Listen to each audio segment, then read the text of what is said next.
Ito nga ang sinasabi ng iba.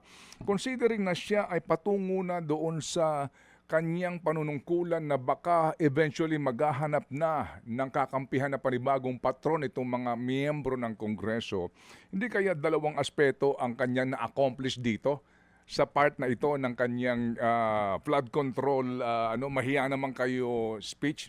Una, pogi points, di ba? Kasi ang tao, uy, ay, salamat. Oo. Nangako siya, no? Sa bandang dulo nito, medyo, sabi niya rito, sa mga susunod na buwan, makakasuhan ang lahat ng mga lalabas na may sala mula sa investigasyon, pati na mga kasabwat na kontratista sa buong bansa.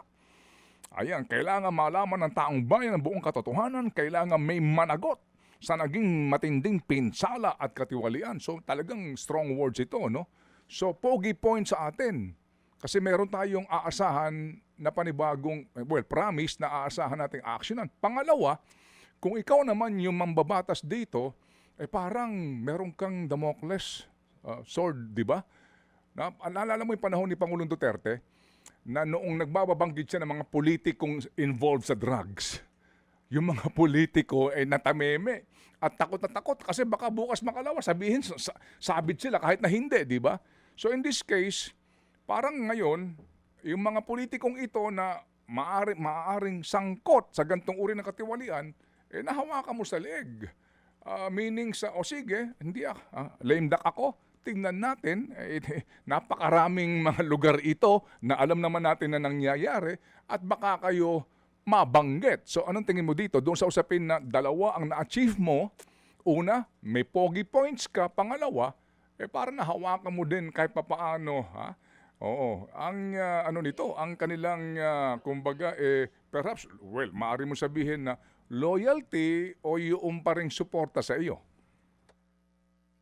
Magandang punto po, Manong Ted, 'no. Una, yung pogi points, sana hindi lang maging pogi points at alam naman natin na magandang lalaki talaga ang ating pangulo. Pero sana magtuloy-tuloy ito kasi at the end of the day, Manong Ted, ang sukatan dito yung meron ba talagang mapanagot? That's one. Number two, ang kaibahan nito, walang binanggit as compared dun sa nakalipas na administrasyon kasi doon merong narco list na tinatawag na every official was actually talagang kinakabahan kasi maaari sila o sangkot sila. May listahan ito. Wala pa. Magbibigay pa lamang sila. And we don't know if they will come up with a list. That's one. Number two, wag sanang mapolitika na parang ang dating moro-moro lang.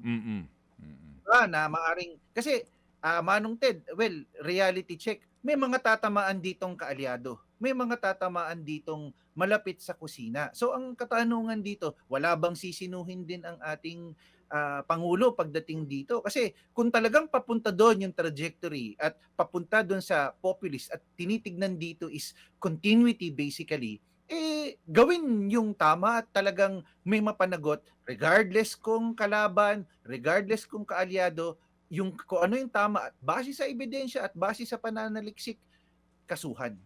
Yun tingin ko ang makakapagbangon doon sa kung ano mang negative thoughts o ano man yung apprehension ng taong bayan doon sa kanyang leadership at sa gobyernong ito.